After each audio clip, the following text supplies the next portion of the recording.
Subscribe करें अपना YouTube channel जेन medicine points को और बेल आइकन दबाएं लेटेस्ट नोटिफिकेशन पाने के लिए। वेलकम फ्रेंड्स, सुस्वागतम दोस्तों। आज से कुछ दिन पहले हमने एंटीबायोटिक टेबलेट के बारे में वीडियो बनाया था, जिसमें हम ज़्यादातर प्रयोग में लाई जाने वाली कुछ एंटीबायोटिक के प्रमुख यूजेस के बारे में जाना था। और आज की इस वीडियो में हम ज़्यादातर प्रयोग में लाए जाने वाले एंटीबायोटिक इंजेक्शन के बारे में जानेंगे, जिनमें हम यह भी जानेंगे कि यह एंटीबायोटिक इंजेक्शन किन किन बीमारियों में यूज किया जाता है और ज्यादातर डॉक्टर ये सभी इंजेक्शन का प्रयोग लेते हैं। और यदि आप सभी एंटीबायोटिक टेबलेट के बारे में जानना चाहते हैं तो डिस्क्रिप्शन बॉक्स में इसका लिंक दे दिया हूँ, वहाँ पर जा करके आप देख सकते हैं और इस एंटीबायोटिक टेबलेट के बारे में जान सकते हैं। और इन सभी इंजेक्शंस के बारे में पूरे डिटेल्स में जानने के लिए इस वीडियो को अंत तक देखें, इससे संपूर्ण जानकारी आपको इन सभी इंजेक्शंस के बारे में मिल सके। और साथ ही मेरे चैनल में पहली बार है, मेरे वीडियो को पहली बार देख रहे हैं तो चैनल को सब्सक्राइब करने के साथ साथ वीडियो को लाइक और शेयर करना नहीं भूलें। और मैं हूं आपका अपना दोस्त अभय कुमार और आप देख रहे हैं अपना यूट्यूब चैनल जेन मेडिसिन पॉइंट्स।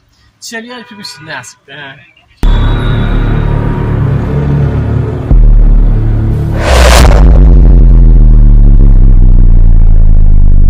हेलो फ्रेंड्स, नमस्ते दोस्तों। एंटीबायोटिक इंजेक्शन जो ज्यादातर प्रयोग में लाई जाती है उन्हें आप स्क्रीन पर देख पा रहे हैं। ये 8 से 10 प्रकार के इंजेक्शन होते हैं, जिन्हें लगभग सभी प्रकार के बैक्टीरियल इन्फेक्शन को ठीक करने के लिए प्रयोग में लिया जाता है। और इस इंजेक्शन का मुख्य रूप से किस बीमारी में यूज किया जाता है, इसका हमें जानकारी होना बहुत ही ज्यादा आवश्यक है। तो इसी के बारे में इस वीडियो में हम जान लेते हैं। तो इसमें जो सबसे पहला एंटीबायोटिक इंजेक्शन है वह है एमिकासिन इंजेक्शन। यह एमिकासिन इंजेक्शन एक इम्यूनोग्लाइकोसाइड क्लास का इंजेक्शन है, जिसे हम एमिजेक्ट नाम से जानते हैं। अगर इसके एरियाज की बात की जाए तो इसका जो मुख्य प्रयोग है वह हड्डी तथा हड्डी जोड़ के, तो उनमें इस इंजेक्शन को प्रयोग में लिया जाता है। साथ ही यदि इंट्रा एब्डोमिनल इन्फेक्शन यदि किसी को हो गया हो तभी इस इंजेक्शन को प्रयोग में लिया जाता है।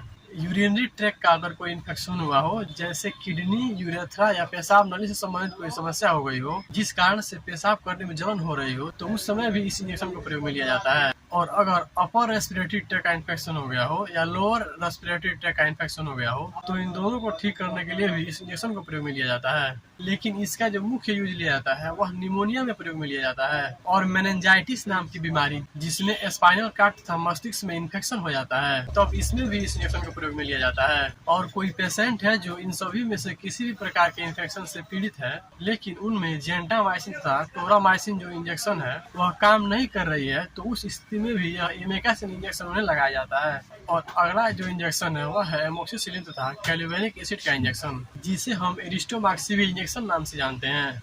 यह इंजेक्शन एक ब्रॉड स्पेक्ट्रम पेनिसिलिन है। साथ ही जो क्लेवेनिक एसिड है वह एक बीटा लैक्टोमेडिन है। और इस इंजेक्शन का जिस बीमारी में प्रयोग में लिया जाता है वह बीमारी है जैसे कि यदि किसी व्यक्ति को कान, नाक, गले का सीवियर इन्फेक्शन हो गया हो, तो इस इन्फेक्शन में भी इस इंजेक्शन का प्रयोग में लिया जाता है। और किसी व्यक्ति को ब्रोंकाइटिस हो गई हो तो इसमें भी इसको प्रयोग में लिया जाता है। स्किन इन्फेक्शन में भी यदि किसी व्यक्ति की स्किन पर सूजन आ गई हो तो भी इसको प्रयोग में लिया जाता है। और डेंटल इन्फेक्शन में भी इसको प्रयोग में लिया जाता है। और इसका प्रयोग पोस्ट ऑपरेटिव इन्फेक्शन को भी प्रिवेंट करने के लिए इसको प्रयोग में लिया जाता है। यानी यदि किसी व्यक्ति को ऑपरेशन हुआ हो जिसमें किसी प्रकार का इन्फेक्शन हो गया हो तो भी इसको प्रयोग में लिया जाता है। और यदि किसी फीमेल को जेनिटिमल यानी जनांगों से संबंधित किसी प्रकार की सीवियर स्थिति हो गई हो, यानी सीवियर समस्या हो गई हो, तो उसको ठीक करने के लिए भी इस इंजेक्शन को प्रयोग में लिया जाता है। और यदि कोई पेशेंट है जिसको बर्न हो गया है यानी जल गया है, तो भी इस इंजेक्शन को डॉक्टर द्वारा उसमें बहुत ही ज्यादा प्रयोग में लिया जाता है। और हमारा अगला इंजेक्शन है एम्पिसिलिन इंजेक्शन।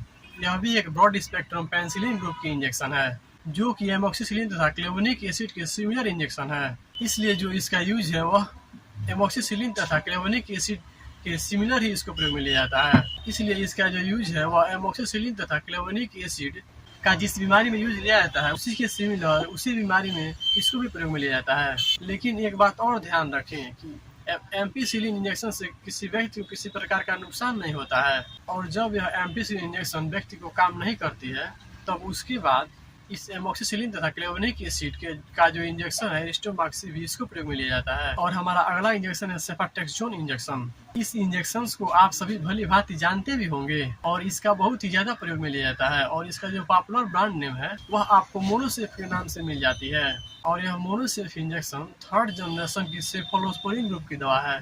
और यह पेनिसिलिन की तरह ही सेल वॉल की क्षमता को कम करती है और बैक्टीरिया को मारकर बीमारी को ठीक करने का कार्य करती है। अब इस सेफाट्रेक्सोन इंजेक्शन के यूजेस के बारे में जान लेते हैं।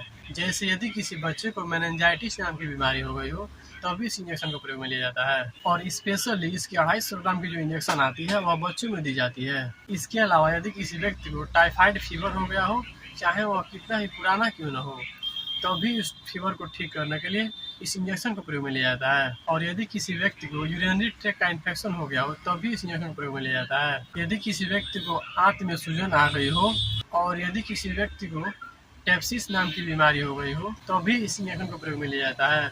और यदि गोनोरिया नाम की बीमारी हो गई हो, चाहे वह पुरुष हो या महिला, यह दोनों में देखी गई है और यह दोनों में होती है। यदि किसी व्यक्ति या महिला को हो गई हो तो उसको ठीक करने के लिए भी इस इंजेक्शन को प्रयोग में लिया जाता है। और यह एक जननांगों से संबंधित बीमारी है। साथ ही पोस्ट ऑपरेटिव का जो इन्फेक्शन है उसको भी रोकने के लिए इस इंजेक्शन को प्रयोग में लिया जाता है। और हमारा अगला इंजेक्शन है सेफोटैक्सिन इंजेक्शन, जिसे हम टैक्सिन इंजेक्शन के नाम से जानते हैं। यह भी एक ब्रॉड स्पेक्ट्रम एंटीबायोटिक है तथा थर्ड जनरेशन की सेफोलोस्पोरिन ग्रुप की दवा है, जो ग्राम पॉजिटिव तथा ग्राम निगेटिव दोनों ही प्रकार के बैक्टीरिया पर काम करती है और इन दोनों बैक्टीरिया द्वारा होने वाले इन्फेक्शन को ठीक करने का कार्य करती है। और सेफोलोस्पोरिन ग्रुप की जो एंटीबायोटिक दवाइयाँ हैं इसके काफी ब्रॉड रेंज हैं। इनमें टैबलेट तथा इंजेक्शन सभी आते हैं। और यदि आप इस ग्रुप की पूरी डिटेल्स जानना चाहते हैं तो मैंने अलग से वीडियो बनाए हैं। यदि आप देखना चाहते हैं तो ऊपर आई बटन पर क्लिक करके देख सकते हैं। अब इस सेफोटैक्सिन इंजेक्शन के यूजेस को जान लेते हैं, किन किन बीमारी में इसको यूज में लिया जाता है। तो इसका प्रयोग लोअर रेस्पिरेटरी ट्रैक्ट के जो इन्फेक्शन है, यानी श्वास नली तथा फेफड़ों में इन्फेक्शन हो गया हो तथा पेल्विक इन्फेक्शन डिजीज यदि किसी व्यक्ति को हो गई हो तो इसमें भी इस इंजेक्शन को प्रयोग में लिया जाता है। और यदि किसी व्यक्ति को यूरिनरी ट्रैक्ट का इन्फेक्शन हो गया हो तब भी इसको प्रयोग में लिया जाता है। और एंडोमेट्रियोसिस नाम की जो बीमारी है, जिसमें व्यक्ति के जो हार्ट के ऊपरी आउटर लेयर है उसमें इन्फेक्शन हो जाता है, तब भी इस इंजेक्शन को प्रयोग में लिया जाता है। तो इन सभी बीमारियों को ठीक करने के लिए इस सेफाटैक्सिन इंजेक्शन को प्रयोग में लिया जाता है। फिर भी आप एक बात जरूर से जानते होंगे कि जो सेफाटैक्सिन इंजेक्शन है इसका प्रयोग सेफाटैक्सिन इंजेक्शन के मुकाबले ज्यादा किया जाता है। तो ऐसा क्यों है? तो इसका कारण है जो मैंने आपको बताया है, तो वह है कि इसके डोजेज सेफाटैक्सिन के मुकाबले कम होती है, क्योंकि जो सेफाटैक्सिन इंजेक्शन है इसको दिन में 2 बार देकर पेशेंट को ठीक किया जाता है। क्योंकि सेफाटैक्सिन जो इंजेक्शन है इसका डोज दिन में 2 बार होता है। शायद इसी कारण से सेफाटैक्सिन का यूज सेफाटैक्सिन के मुकाबले ज्यादा किया जाता है। साथ ही यह जो प्रेगनेंसी है उसमें तथा जो बच्चे होते हैं उनमें बिल्कुल ही सेफ होता है। और हमारा अगला इंजेक्शन है वह है सेफाटैक्सोन तथा सल्वेक्टम, जिसमें सेफाटैक्सोन सेफोलोस्पोरिन ग्रुप की दवा है और जो सल्वेक्टम है वह बीटा-लैक्टैमिडीन ग्रुप की दवा है। और इसका प्रयोग तब लिया जाता है जब सेफाटैक्सोन इंजेक्शन अकेला व्यक्ति में काम करना बंद कर देता है और जो इन्फेक्शन है वह काफी सीवियर हो जाता है, तब उस इन्फेक्शन को ठीक करने के लिए इस इंजेक्शन का प्रयोग में लिया जाता है। और इसका प्रयोग उसी बीमारी में लिया जाता है जिसका मैंने सेफाटैक्सोन में जाना था। और हमारा अगला इंजेक्शन है सेफाटैक्सोन तथा टेजोबैक्टम।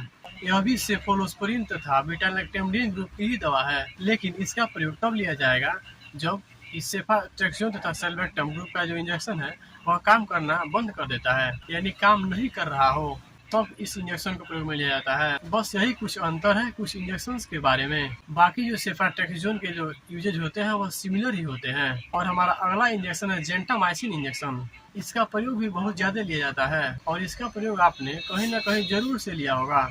यह इंजेक्शन भी एक इम्यूनोग्लाइकोसाइड क्लास का इंजेक्शन है और यह एंटीबायोटिक इंजेक्शन सभी इंजेक्शन से बहुत ही सस्ता आता है और इसका यूज अन्य इंजेक्शन के साथ मिक्स करके भी लिया जाता है। अगर आप इस इंजेक्शन के बारे में पूरी डिटेल जानना चाहते हैं तो ऊपर आई बटन पर क्लिक करके देख सकते हैं। अब इसकी यूजेज को जान लेते हैं, किन किन बीमारी में इसको प्रयोग में लिया जाता है। तो इसका प्रयोग निमोनिया यानी जो लंग्स के इन्फेक्शन है उसमें भी इसको प्रयोग में लिया जाता है। इसके अलावा यदि किसी को जेनेटिक इन्फेक्शन हो गई हो तथा इसका यूज अगर किसी पुरुषों के पेनिस से डिस्चार्ज हो रहा हो तब भी इसको प्रयोग में लिया जाता है। और इसका यूज हड्डी इन्फेक्शन या ब्लड इन्फेक्शन यदि किसी को हो गई हो तो इसमें भी इसको प्रयोग में लिया जाता है। और इसके अलावा कई प्रकार के इन्फेक्शन में भी इसको प्रयोग में लिया जाता है। और हमारा अगला इंजेक्शन है पिप्रासिलिन तथा टेजोबैक्टम इंजेक्शन।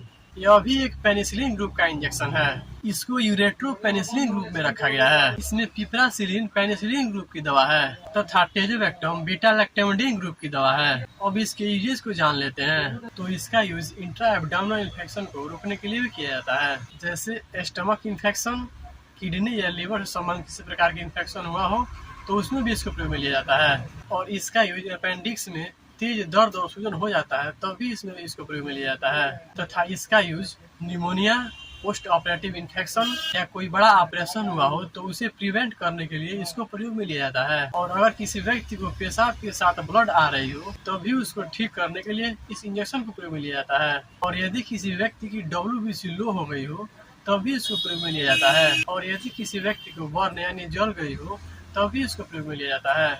तो ये इसके कुछ मुख्य यूज थे जो मैंने आपको बताए हैं। और इसका यूज डॉक्टर अगर अपने अनुभव के आधार पर ले तो उसे आप ले सकते हैं। और हमारा अगला इंजेक्शन है मेट्रोनिडाजोल इंजेक्शन। इसे इंजेक्शन या इन्फ्यूजन दोनों कहा जाता है और यह 100 ml में आती है। इसका यूज पेट तथा जो इंटेस्टाइन से रिलेटेड समस्या है तो उसको ठीक करने के लिए इस इंजेक्शन को प्रयोग में लिया जाता है। जैसे यदि किसी व्यक्ति को लूज मोशन हो रहा हो, डाई हो या डिसेंट्री हो रही हो तब भी उस व्यक्ति को इस मेट्रोनिडाजोल इंजेक्शन को दिया जाता है। इसके अलावा यदि किसी व्यक्ति को एब्डोमिनल इन्फेक्शन तथा फूड पॉइजनिंग हो गई हो तब भी इस इंजेक्शन को व्यक्ति को दी जाती है। तो ये कुछ इंजेक्शंस हैं जिसका यूज मैंने आपको बताए हैं जो डॉक्टर द्वारा ज्यादातर प्रयोग में लिया जाता है। उम्मीद करता हूँ कि ये जानकारी आपको पसंद आई होगी और ये वीडियो आपको जोर से पसंद आया होगा। और अगर यदि आपको ये वीडियो पसंद आया हो तो वीडियो को ज़्यादा से ज़्यादा लाइक करें और इसको ज़्यादा से ज़्यादा शेयर करें जो किसी और के भी काम आ सके। और अभी तक अपना YouTube चैनल जेन मेडिसिन पॉइंट को सब्सक्राइब नहीं किया है तो नीचे दिए गए बटन दबाकर सब्सक्राइब करें और इसके पास जो बेल आइकन है उसे जरूर से दबाएं ताकि जो आने वाले वीडियो के सभी नोटिफिकेशन आपको मिल सके। Thank you so much.